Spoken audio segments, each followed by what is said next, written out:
So I was ripping boards here. We decided to add a bunch of 2¼ inch to the stairs.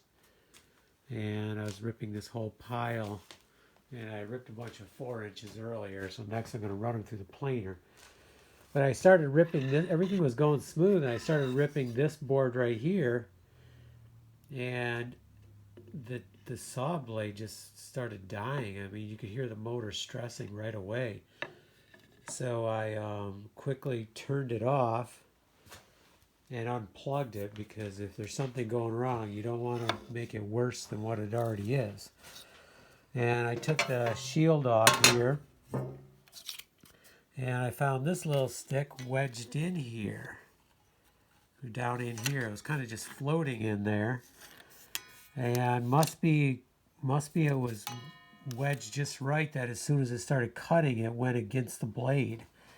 I also noticed a whole bunch of pine pitch right in here, a big chunk of it. Wasn't touching the blade yet, but it was close, and then a big chunk of it down in here, sticking out about 1/2 inch, 3/4 of an inch here. So I think that helped hold this in here and didn't allow it to go down through or something. I'm not even sure. Usually I'm good at pulling these away from the blade, not letting them go down in, but you don't want to get your fingers in there, so sometimes you just have to let them slip and go down in the sawdust. But then I sprayed it with the just some lubricating spray, dry wrench or WD-40, anything like that, to just help cut the pine pitch. And then I sprayed the blade too. Remember, it's unplugged the whole thing.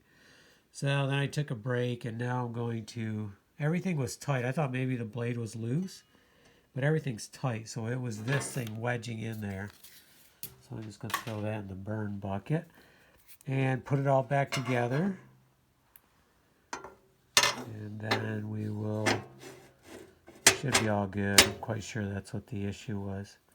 So I'll tighten this down, and then we'll get back to ripping. So I guess it's a good lesson. If anything sounds weird or acting weird, quickly turn off the saw, unplug it, and then you can start investigating as to what's going on. And I think in my case, I think we figured it out, and we're ready to go. So let's put it back together and let's get working. We have a bunch more to rip. And this cleaned up a big pile. I had a big pile right here. So I went through all that. It's creating a lot of kindling wood. But we're going to make some real beautiful pieces for the stairs. All these we're going to plane off next. Plane off the 4 inchers, and then we'll be ready to start putting pieces together. Let's get back to it.